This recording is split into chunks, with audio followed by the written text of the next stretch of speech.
All right. Happy Wednesday, everyone, wherever you are at. This is One Love, celebration of movement and meaning. Today with Bobish and Big Girl Lavix, a new chapter opening right now. Today, the third chapter of our series. Yes, you can watch the previous events and episodes on our YouTube channel. Yes, they have been just amazing, and this one is going to be that as well. Всем добрый вечер, рады вас приветствовать на шоу. Well, Lavix, welcome to the show. So nice to Thank you, have you here. Bobby. Thanks for coming.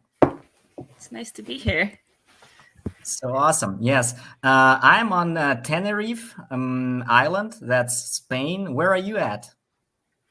Bay Area, California, near San Francisco. So awesome. Bay Area, representing to the fullest. Really great. Yes. Where did you start dancing? Did you start dancing in that place, or where did you like initially start with the dance? Yeah, I started dancing in Berkeley, where I went to college, UC Berkeley, and there was a open session there that a lot of the very well-known Bay Area dancers were at. I think a lot of crews at that time, like Renegades, Machine, Rock Force, they were all there. Yeah, so that sparked a lot of fire. I got it. So awesome. Yes. Actually, during the series, we had a lot of coincidence, massive coincidence. And we also have a cool one for this episode because I remember when we did a poster for the shows, I picked randomly a picture of yours, Levix, and I picked that one with a donut as a medal. And then, meanwhile, while all the shows were being prepared, you became a gold medalist champion of that US Breaking for Gold thing. Yes, congratulations on that Yes, one. yes. Thank you. Yes, so that became reality. So awesome. Yes. Yeah. And this is also super crazy. But what about that donut picture? Like, is it your regular attitude towards the medals and the events? You kind of like look at them with a little bit of, fun and humor, or how did that came about? Yeah, I actually don't remember. I really enjoy donuts, like eating donuts. And I was like, oh, I think I started when I first won an event, maybe last year. That was also part of the first kind of first competitions for the USA breaking national team. And I was eating the donut, and my friend was like, you should take a picture with the donut. It would be really cool. And so that's how it started. And so, yes, I of course take it seriously because it is serious, but I also, want to find the fun in being able to dance. Incredible. That's a great combo, yes. And for all the old audience who is not like really deep into the that Olympic story thing, like what is gonna happen with your title right now? You're gonna represent the US team in the World Series, or what's going on? What's gonna happen? Yes, so basically it means that I've made the US team for this year, and I will represent at the World Championship in Korea. And in 2023, we'll basically start the whole process over again. So we'll find a new team for 2023. But it's the first step to making it to the qualifiers for the Olympics. All right, great. And since this is basically one of the first endeavors with the Olympics at all, that's pretty remarkable, right? To be like one of the first people to represent this whole thing. Yes. Super awesome. Really happy for you. Thank you. Yeah, so I'm sure you've already conducted a couple of interviews on your experience with the battles during the Olympics, but let me ask you a couple of questions too. What was the toughest experience during the Olympic battles? What was the toughest, most complicated experience for you during that evening? Yes. I think the toughest part is that there are is just very long. It takes up the entire day, and we have to dance a lot more than a usual regular competition. So we have to be able to warm up, dance, and then when the b-boys or the kids are dancing the other parts of the event, we have to stay warm and be able to keep our bodies warm.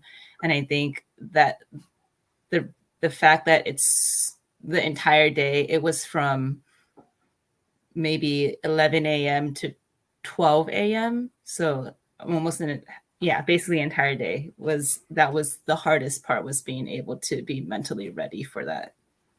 Yeah, yeah. And I totally understand, as I'm also a competitive dancer myself, like that idea of, that moment of re-warming up. Well, I don't know how you should say it, like warming up again every time, like 5 times during a day, whatever. That is, yes, it takes a lot of endurance.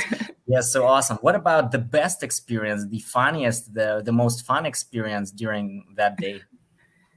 That event, I think the most fun part was just seeing everybody again, because we have smaller like regional qualifiers that add up to the national qualifiers, and basically at each of these events it's all the same people competing, and there was a break between the regionals and the nationals, and just being able to see everybody again from all over the United States, that was really fun. And I think I just really enjoyed talking to everybody. Awesome. So yes, the community thing. So awesome. Yes, yes. That keeps it going. So great. Yes. Meanwhile, there is a lot of controversy. Also, especially in Russia, there are even some people who they don't go to any events that are related to Olympics. They say this is not the culture. We should be, beware of the risks and everything. And there are people who they just don't support such events at all. And that's a big group in Russia of such people. I don't know if this is common in the US. Are there people who just completely boycott the events and they say, no, I'm not going to touch this, never like an event like this? Is there such a group of people in the US? Yeah, I think there's a group of people who don't support breaking going into the Olympics. I think it's a little complex in that I have friends that also are like, oh, it's weird that breaking's in the Olympics, but they'll support me trying to go for it. Um, I think that they can both be part of breaking.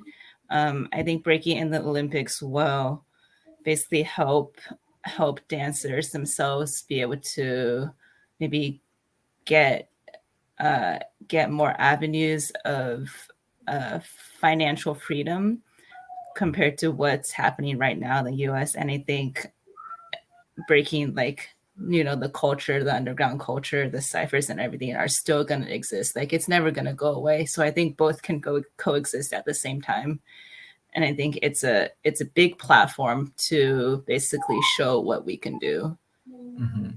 Yeah, I would agree. Yes, the things can definitely coexist, and that happened throughout the history of breaking. Whenever the judged battles have started, then the concept of going as big as Olympics, it was already there. When people created a wheel, the idea of Tesla was already there already back then. So it's kind of like it was already inbuilt, the desire to be there.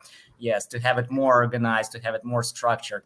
Meanwhile, there are people who say that the main concern is that a lot of children, a lot of teenagers, the newer generation, they may get that misconception of the whole thing being a sport, being a dance to win the medal, instead of understanding this as a cultural package that goes along with a lot of other elements, the community. Do you think, is it possible to mitigate that risk of that misconception, and what can be done?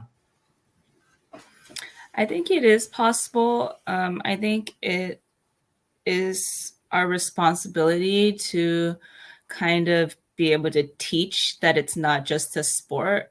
And for that to happen, I think one of the ways for that to happen is being able to have a structure or a system already in place where when kids or parents of kids want their kids to be in breaking, that we have people that actually break teaching them, who understand that we can't just teach them moves, but we also have to teach them the history, the culture, the other, how it exists inside hip hop in general, so that it doesn't just become watered down as just, oh, if I learn this in a studio, I'll become a b-boy or a b-girl or a breaker.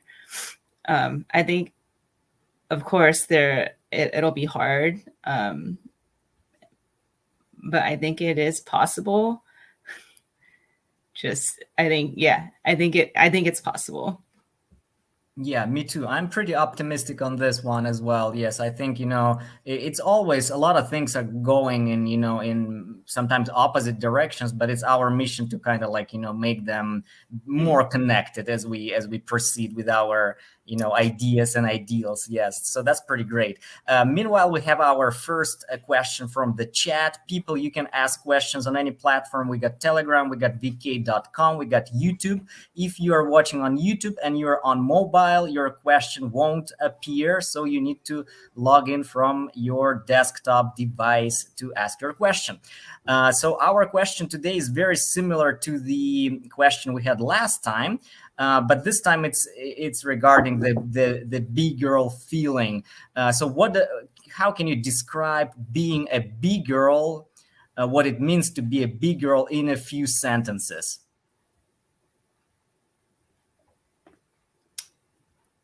That's a very good broad question. Yeah. For me, being a b-girl basically means, I dance. It means I break.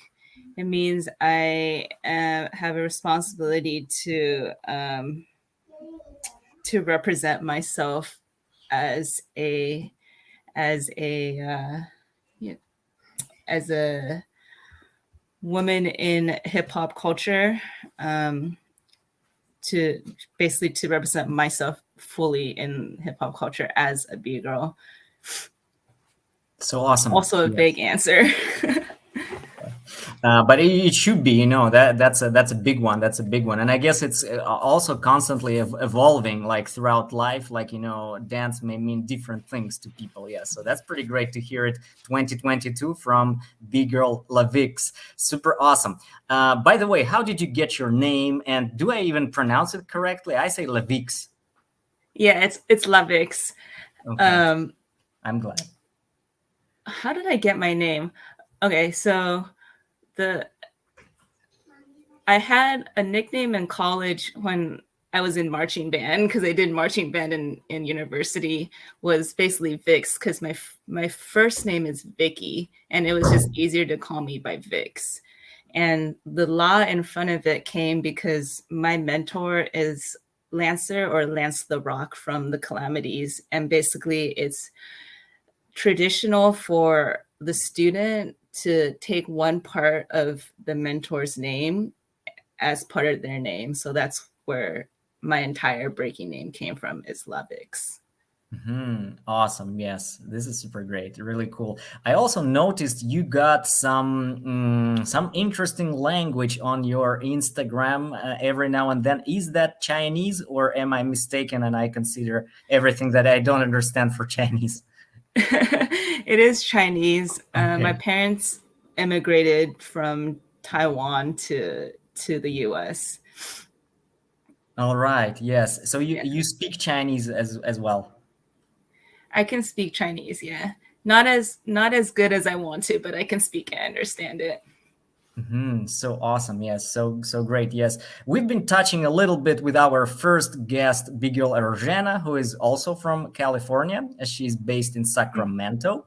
Yes, and I'm pretty sure you know one another. Yes, so we were also touching a little bit on that topic of backgrounds, and like, how do you feel about your background? Do you feel that you somehow represent your Chinese roots in this culture, that you want to represent that one as well? Do you feel like you got your mixed style of Californian American Chinese breaking, or you don't put it that way, and you think you got your Lavix style, which is something separate from any regional identity? I think it comes through subconsciously because myself as a person, I am Chinese, Taiwanese, American. So I wouldn't be able to separate it when I dance because I'm dancing as myself. So I think,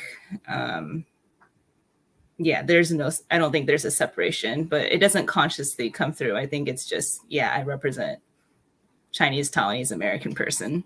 Okay, yeah. Yeah. That's the best answer. Yes, that's the best answer right there. Yes, and the to continue that coincidence thing, and that is actually also our our good direction that we all follow throughout the series, the ecology topic. So, big girl Arjana, she's also into ecology, and you are also into ecology. So that's a cool thing. Yes, people can also rewatch that episode if they feel like. What about your Ergena told us that she basically in her life she doesn't make any connection as of now between her job as an ecologist, a scientist in ecology, and her bigger life. What about you? Is that somehow connected for you? Um, yeah, I I work in ecology habitat restoration, which is basically like the study of the relationship between plants and the environment, and basically restoring historical habitats or yeah, historical habitats in the Bay Area. I worked in that until last year, actually, and I quit my job, so I became a full time dancer.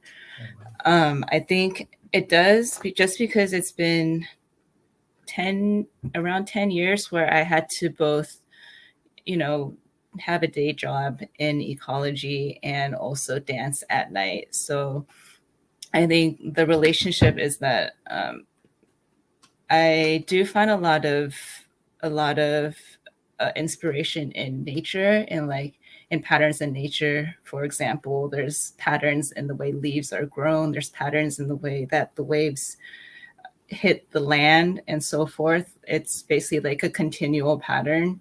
So I find a lot of inspiration ideas in the way that nature exists in my dancing. And I use those to basically create. This is great. And I'm glad we have this recorded so people later on they may also get inspired and also try to connect the different spheres of their lives. This is a beautiful message.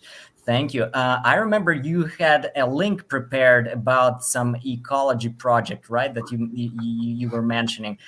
So Mhm. let's drop it to our chat room right now. That ecology link. Yes, so that everyone can also, keep it interactive and try to engage with the things Lavix is talking about. Yes, so please, that let's have that ecology link in the chat. And meanwhile, I may get busy and check if we have more questions from the audience. Yes, and we have a very interesting question right there. And that is, you are a very successful dancer.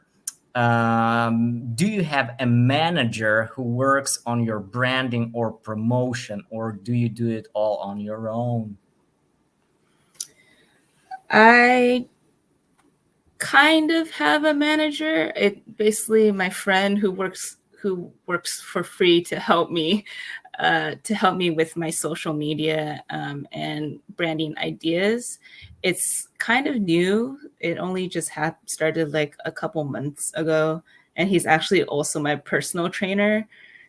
Um, I think my branding is pretty terrible.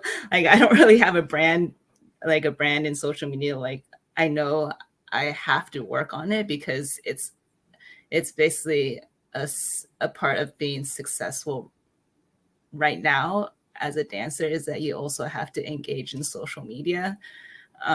So I think in the future, I will have to have a more serious manager of social media so that there are more ideas that I can do to basically become successful in that way.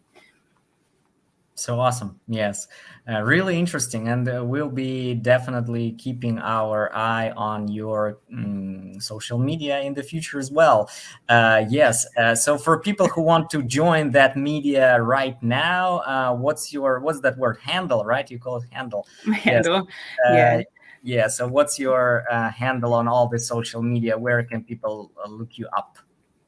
My social media right now is basically just Instagram, which is LA_VIX. Mhm. Yes. Underscore. Yeah, that's so great. Yes. Okay. We have that there. Yes. And people can search on any platform they like, and they will be fine with that one. Okay. The next question in the chat is: there are a lot of shoe boxes behind your back. Why do you need so many? Can you show me your favorite ones and tell me why you like them? I love the question. Um, those shoe boxes, of course, hold my shoes. And my favorite one, I don't know if I have a favorite right now. Let me check. Yeah, do it, please. Yes, so incredible. Yeah, and all kind of like all the dancers are into shoes because different shoes they give you different feeling when you dance, and you also look Yeah. differently. Some shoes are heavier, some lighter. Yes, I'm feeling in the moment of the shoe search. Yes, so I'll tell you some stories. Yeah, I personally like lighter shoes, but yeah, let's see what Lavix likes. Yeah. These shoes, these are actually from eBay. They're called Air Stabs, which I don't believe they make anymore. But these I don't actually dance in because I want to keep them clean. And when you dance, they get dirty and they break in like half a year. But yes, that's my favorite shoe right now, but that changes pretty constantly. Awesome. Yes. Great story with the shoes. Yes, and I actually, yeah, there are many boxes in there. Yes. Oh yeah, they these are. these are the shoes that I actually dance in now. They're called Nike Initiators, and they also don't make them anymore. So I just had to find old pairs on eBay. Yes. That's the way it goes. Yes, sometimes you need to dig a little bit, even for the shoes that you like. Yes, they give you the particular feeling. That is so important. I got interested because you told that you quit your previous job and now you're a full time dancer, full time big girl. I'm interested in that question of I'll be a little bit like my mom. She asked those questions as well, like what happens, for example, if you can't go to an event, if you're injured, if you can't participate, judge, or teach, and is there like any security provided from somebody somewhere? Do you need to organize it yourself, or how do you look at that issue of security? Yeah, I it's not very secure. I've luckily had money saved up just because I've been working for so long beforehand. Um, but yeah, I don't think there's any security really. I get I get my money basically doing gigs or judging or teaching workshops, sometimes teaching now and then, and mostly from events right now. But yeah, it's mostly just money that I've saved up. Yeah, well, that's a good piece of advice. Yes, saving up helps to have that security on your own. Yes, and you don't need to be dependent on any organization or anything. Yes, so Yeah, saving up is actually, always good. Yes, sorry. go ahead, go ahead. I also freelance as a native plant gardener. So if I'm really hurting for money, I'm able to basically, as a contractor, basically do landscape gardening Mhm, for mhm. with native plants. So it's still related to what I used to do. Okay, and habitat okay. restoration. Yeah. Yeah, yeah. And the last comment makes it a full, complete advice for all the dancers out there. Yeah, so save up and also, have your freelance additional jobs here and there. Then you'll be like all decentralized. Yes, you won't keep all the eggs in one basket, or however that sounds, and that should sound in English. Okay. Yes, question number 6 from the chat. Meanwhile, yes, you are a dancer, but what else do you do, like, as a hobby? Traveling, reading books, collecting, something, maybe shoes. LOL. My I also like to go backpacking and camping. Again, like as part of my life, like being really into nature. If I have time, I'll go basically to anywhere that has, a beach or forest. There are a lot of really nice national parks in the US, and I'll just take a weekend or a week and just go camping. Um, Basically like hike 8 to 10 miles a day, camp, hike another 8 and 10 miles a day, and just really be away from everything. I enjoy that so much myself. Yes, and I also love the feeling when there is no network connection on my phone. I just love it so much. Yes, it's like, Yeah, everything's off, disconnected. Yes, all in your place, your friends. So great. Yes. yeah. Are there places in California, like, where you hike that there is no network connection, or is it like all covered? I think there's a mountain range that runs maybe 4 hours drive away from where I live, called the Sierra Nevada range. And once you get into the mountains, there's no signal. Okay. Yeah. So there are Yeah, still some places where you can experience there are. that Yeah. networkless Yeah. moment. Yeah. Yes. Along along with that, I'm trying to learn how to play the ukulele. I started trying to learn during COVID because we were all locked down. So I used to play flute and violin in the orchestra. So I'm trying to keep up with learning new instruments, or trying to continue playing instruments. Yeah, and that thing you mentioned, I can't even pronounce it again. That is that Hawaiian guitar, right? Or Yeah, the smaller the ukulele. yeah. Okay, great. Yeah. Yeah, I love the sound of it. Yes, so cool, so awesome. Yes, really great. All right, people. We will do our regular questionnaire from my little book. That's just like some fun part of the show.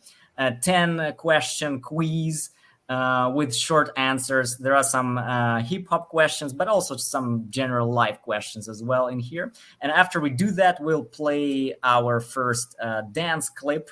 So you'll be able to see Bigger Lavix in action right now. Okay, so the 10 quiz. Question number 1. A move you are learning right now. Maybe some power move, a little footwork step. What are you Oh, learning right now? elbow tracks. Elbow tracks, people. Okay. Yes. Excited to see those. Exciting. My Really cool. one Okay. of Number my 2. dream breaking moves. Yeah.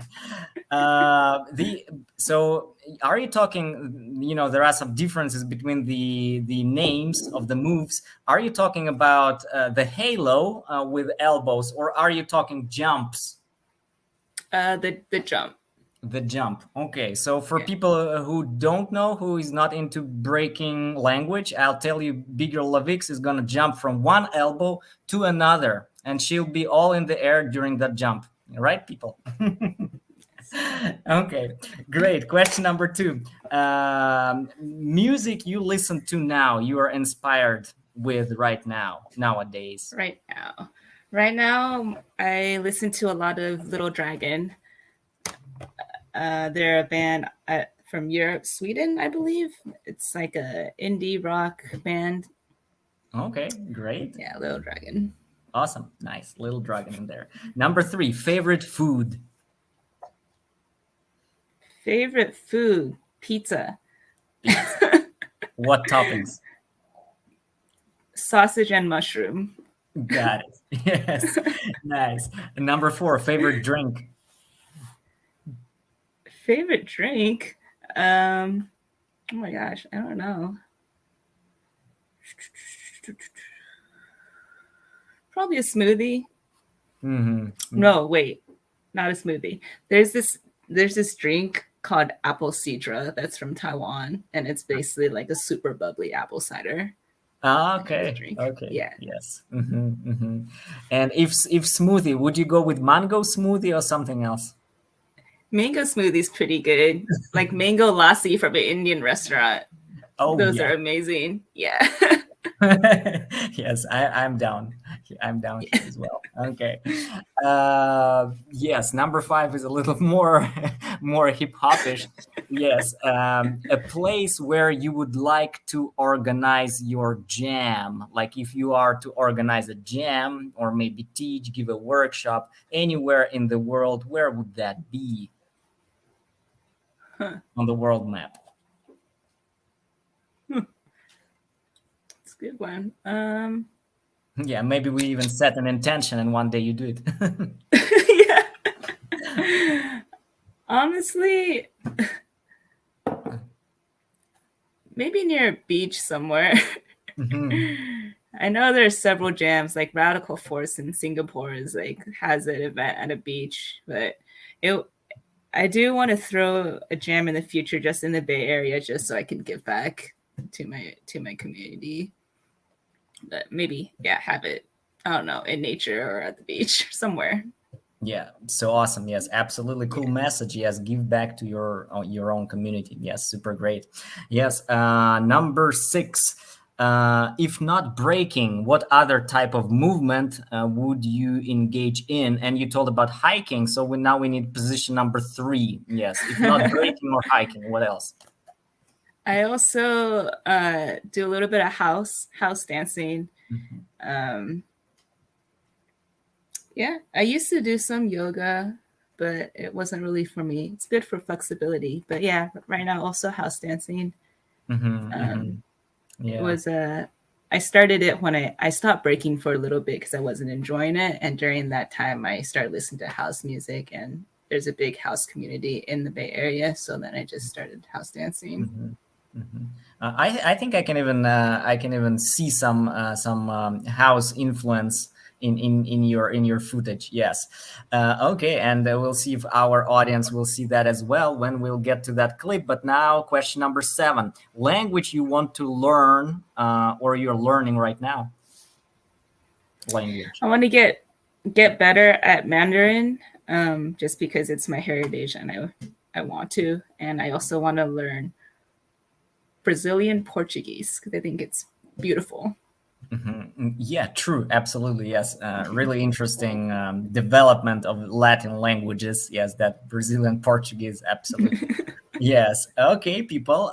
Yes. Beautiful message in here as well. Like, go back to your heritage. I recommend that everyone tries to do that as well and check out what languages their ancestors spoke. That is super exciting. Yes, because I'm sure the connection would be amazing for everyone to dig that topic. Yes. Number eight. If not breaking, what other element of hip hop culture would you do? Graffiti, DJing, or maybe hip hop fashion? Ooh, fashion. Uh, probably DJ and fashion. I feel like DJing I would really like to get into, just being able to create the music for people to enjoy. So awesome. Yes. And since you got that music background, then probably that would work. Yes. That would Yeah. work quick and easy. Yes. So looking forward to DJ Lavix in the future. Yes. Really great. Yes. And a lot of people, actually, a lot of dancers say that they are planning on this. And I'm always looking forward to B boys and B girls career as DJ. Super exciting. Yes. Mm. Last but one, B-boy, B-girl inspiration. Ooh, that's hard. I think for when I started breaking, it was abstract from Mhm. skill methods and movie one from Spain were two of my bigger inspirations. Yeah. Yes. Awesome people, yes. And I encourage everyone all the time you hear a name, you try to Google that if you don't know the person. Yes, because all the time during our shows, we got incredible names being mentioned. So, yes, do your own research, people, and check them out because this is great. Yes, the names we have in here in the shows, they're all great. Yes. The final one. A gadget you would recommend everyone to buy? um, a gadget.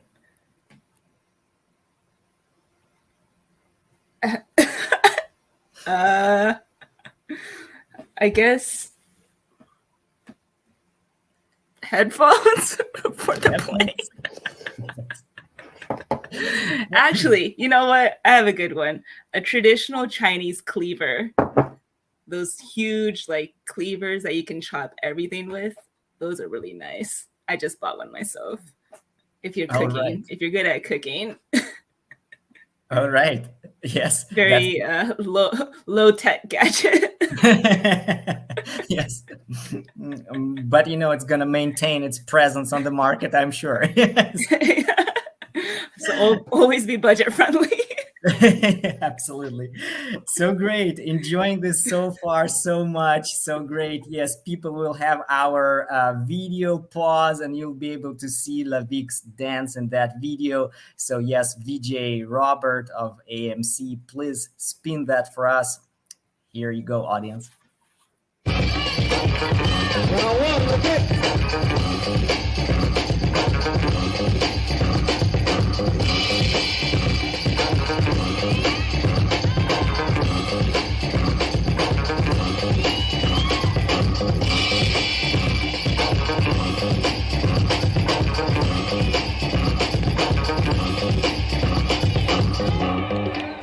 Leviticus.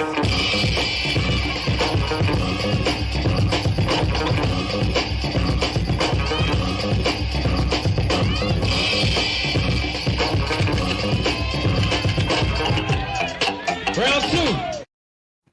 Whoa, people, give it up, everyone. Clap at their places. This is great. Yes. When was it?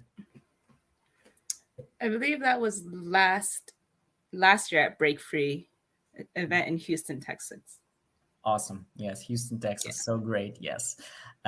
Huge hellos to Houston, Texas. I used to live there back in 2002. Oh Yes, wow. during my exchange experience. Wow. Meanwhile, we got some great question in here that is really interesting from our audience. How often do you meet Russian dancers during your performances at events?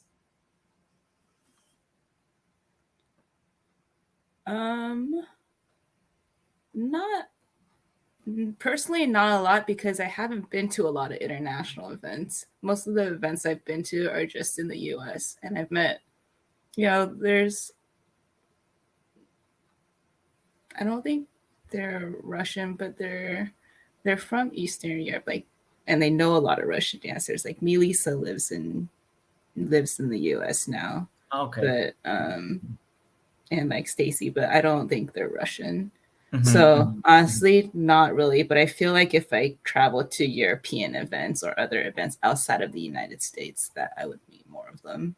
mhm, mhm, mhm. Yes, Yeah. got it. Yes, really cool, really interesting. And by the way, we back then at some point we had idea of Lavik's visiting Russia during some of our events. I think that was in 2019, but that didn't work out. So maybe someday at some point in the future we'll be able to make that work and have some interesting event offline. Yes, so I hope the world enables us to fulfill those dancer dreams. Yes. Okay. Question number 9 from the chat. What was the worst advice you've ever been given? The worst advice, I think,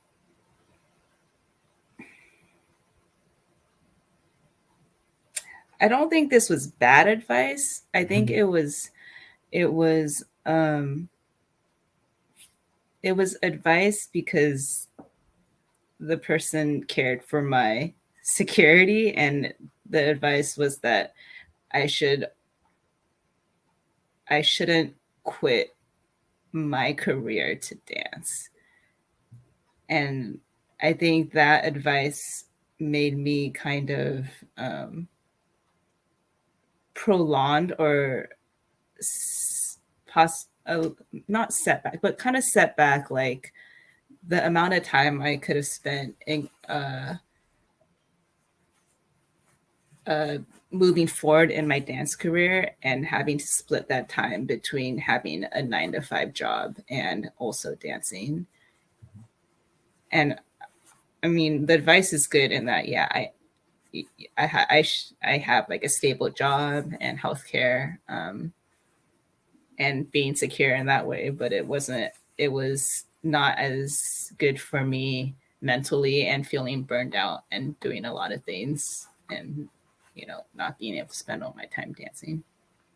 Got it. Yes. And the second part of that question, what was the best advice you've ever been given?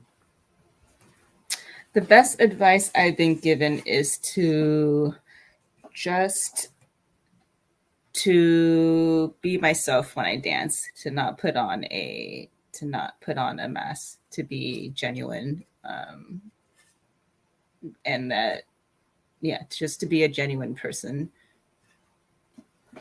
Keep it real, right? Yeah. Yes, that is great, people. And for everyone who wants to keep it real and visit something offline, we have our special section where we talk about cool events that you may visit or, tell your friends to visit. And I'm sure Vicky has some interesting events for us as well. So, what would you recommend to visit if you are in the US? Like, what's coming up? I don't know about the US as a whole, but if you're ever in the Bay Area, there's an event that's thrown called Make History, and it's thrown by Gideon, and it's basically an event that celebrates Black history in the United States and bring it back to that. It's basically, it's a competition, but it's a fun event. The music is great. Everyone's there to just celebrate. Awesome. Yes. Some event to celebrate. That sounds pretty cool. Yes. I'm pasting the link again in the chat so that the audience can check it out as well. Yes. And all the time we tell people, share that with your friend. You got a friend who is in California, tell them to visit that. Yes. And a personal message is the best way to do it, because sometimes people, they just don't look at reposts anymore because everyone's reposting everything. So, you can share something personally with people and tell them, I got a cool thing, that'll be a little more friendly and have a little different impact. Yes. I'll also advertise our event that we are doing, as Lavik said, for the sake of our community, the block where I grew up at, and that is Northern Petersburg, Russia. Yes, and that's going to happen on the 4th of September. Yes, so pretty soon, this Sunday, actually. And that's going to be event that we call Block Respect Cipher. And the concept there is that everyone jams and everyone is a dancer and at the same time is a judge as well. Later on, we ask all the participants to vote on the best, most inspiring person of the evening in an open chat in Telegram. Yes, so a little piece of cool concept in there. We ask everyone this question as well. Do you think can that ever work? Like, if the jam gets big enough, would that be possible to utilize that crowd wisdom and ask everyone to vote, or would that just go crazy? People would submit a lot of fake votes. What's your experience with all those alternative judging systems, if you have any?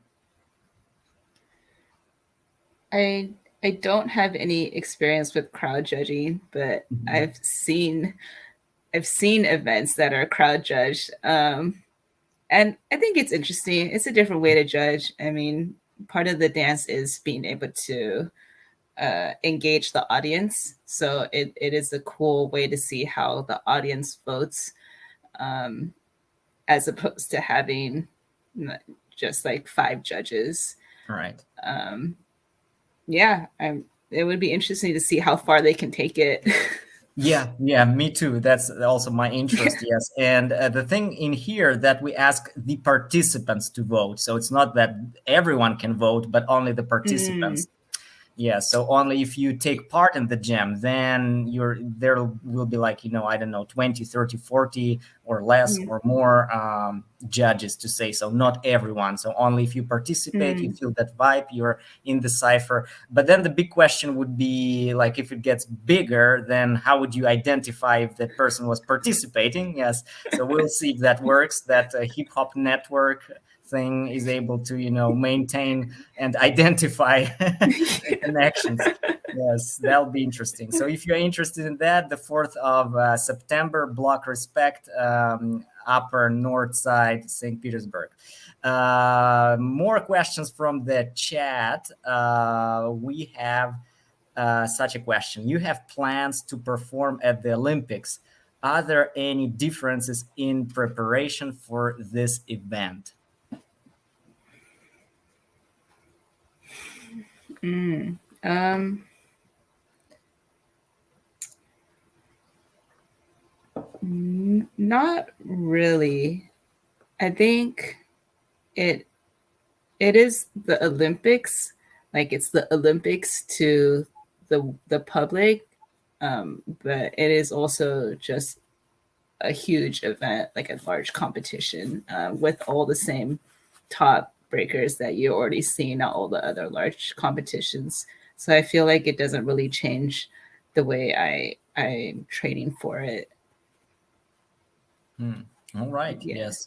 So yeah. basically, for you, that is one of the events in your chain of events, right? In terms of preparation. Yeah, I think because there's so many qualifiers for it, like the way to get to the Olympics is very long, that it is basically the event that I'm trying training to get to for the next 2 years. Just because if I do other events, I think I would burn out if I Hmm. travel to other events. So that's basically the main one I'm trying to get to. Hmm. So Awesome. yeah, Great. I guess in that way that my entire training program is geared towards trying to get to the Olympics. Mhm. Awesome. Yeah. Yes. For the people who would be interested in learning something from you, is there any way that people can join your class, whether that be offline or online? I don't teach any public classes, but if anyone's interested, feel free to hit me up and I would be down to do like a personal class or something over the internet or just like over Zoom or something. Awesome. All right, people. Yes. So now you can check it out and try it. Yes. By the way, online breaking thing is a great thing for all the people who haven't tried that. I recommend trying that. It's absolutely a different experience than going to a studio. Yes. And I would say, of course, it's less energetic sometimes, but still it has a lot of advantages too. Yes, being in your own little space, sometimes you're less shy. For some people it works even better in some situations. So yes, give it a try if you can. Really cool. Yes. The question from the chat: what is the most difficult thing about preparing for serious competitions? I think the most difficult is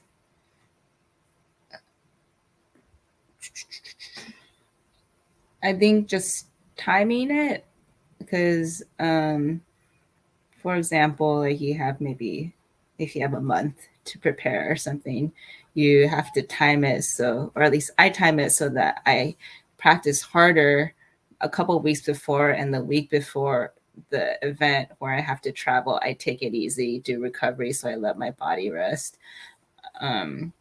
Before that, I think the day of preparing for the competition, the hardest part is being ready mentally, not being like super nervous and not just getting in my head and overthinking everything. Wow. Yes, that's a big thing. What about special diet or anything? Do you do you consider healthy eating? Is that important in your preparation?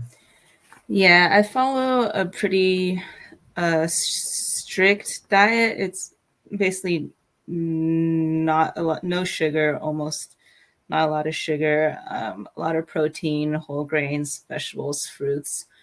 I make most of my own food, or I basically make all my food, so I know what I'm eating, and I give myself some days where I'll just eat like, pizza or something like right after a competition if I have a break.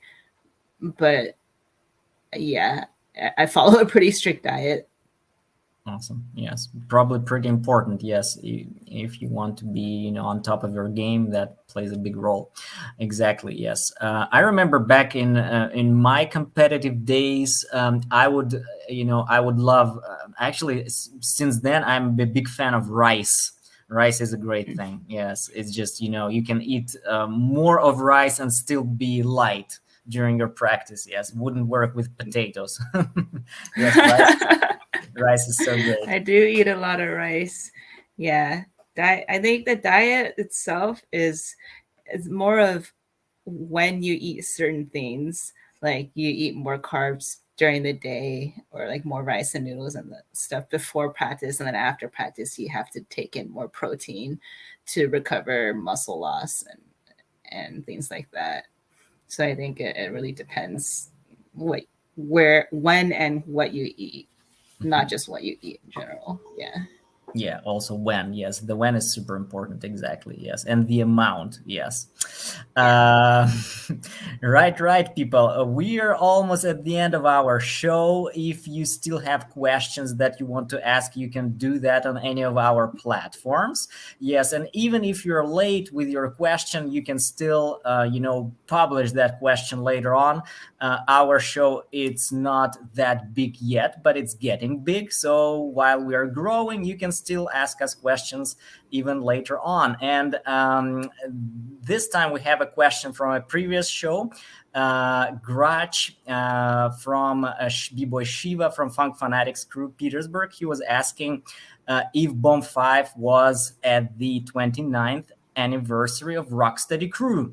Yes, and Bomb 5 kindly replied to that question. He told, yes, he has been to most of them, and most of them were incredible. Yes, so that's that answer and that question. And to all of our audience, if you feel like you want to drop a question later on, you would be able to do that, and we'll try to cover it later on in the next shows. All right. Before the final question from the chat, we will have our video pause number 2, and we'll watch Big Girl Lavix dance again. VJ Robert, please play that clip.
Wow, wow, wow, wow, wow, people. Yes, that was some next level musicality from Big Girl Lavix in that clip. So awesome, so great.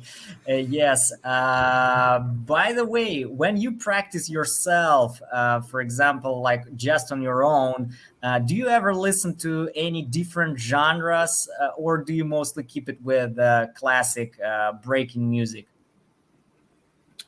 Honestly, when I practice, I don't really listen to breaks unless it's if unless I'm like training rounds or something. I listen to a lot of jazz, a lot of slower hip hop, sometimes some new rap album that's just come out. But oh yeah, a lot of jazz music, I would say. Yeah.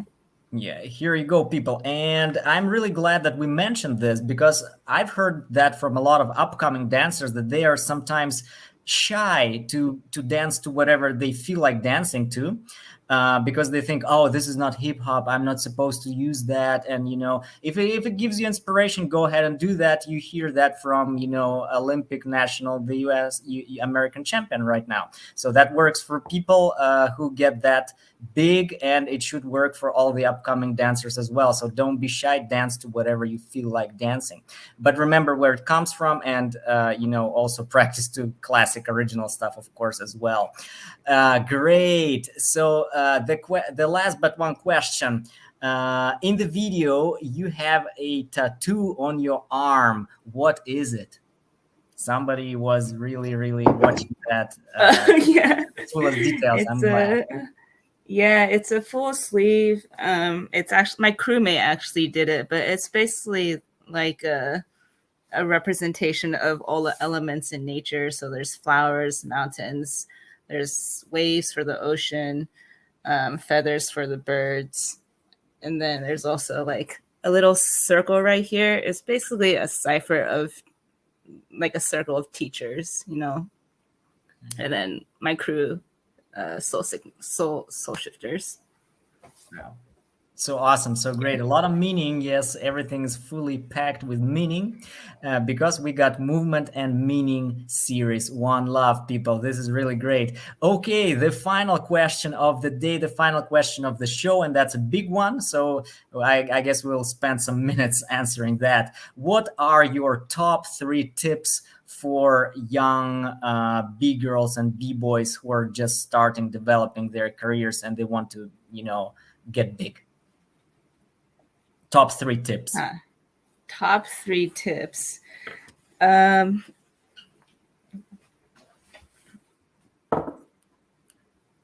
I guess a tip, you gotta enjoy the process. Don't be too frustrated. I know it's difficult, one of the most difficult dances out there, but you have to enjoy doing it. Otherwise, what's the point? Gotta enjoy life. Number 1 tip. Mhm. Number 2,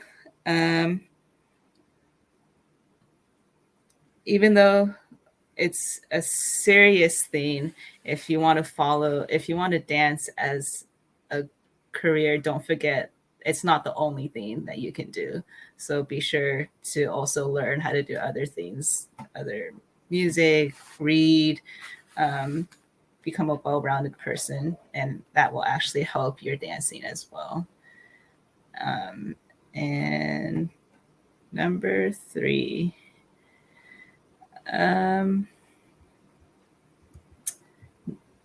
number 3 is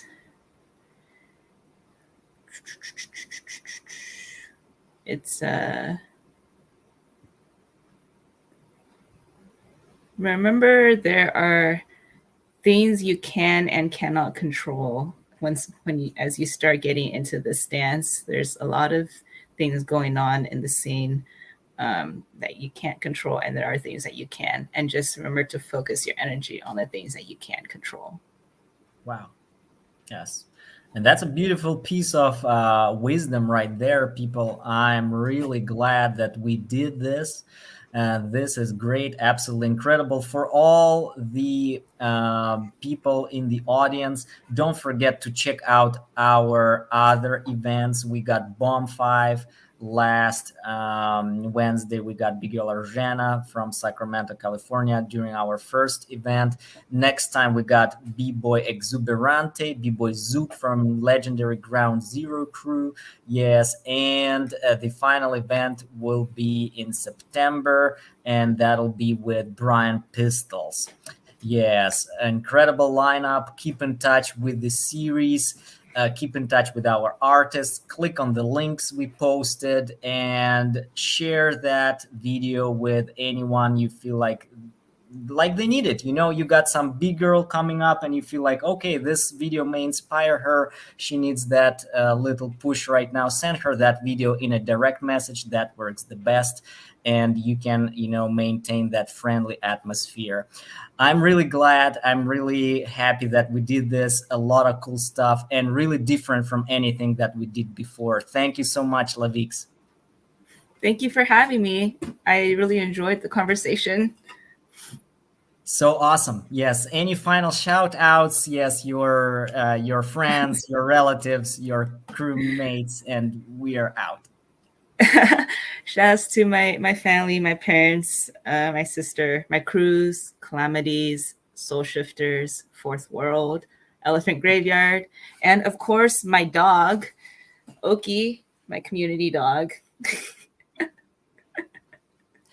People, much love. That was One Love series with big girl Lavix from Bay Area, California, the US.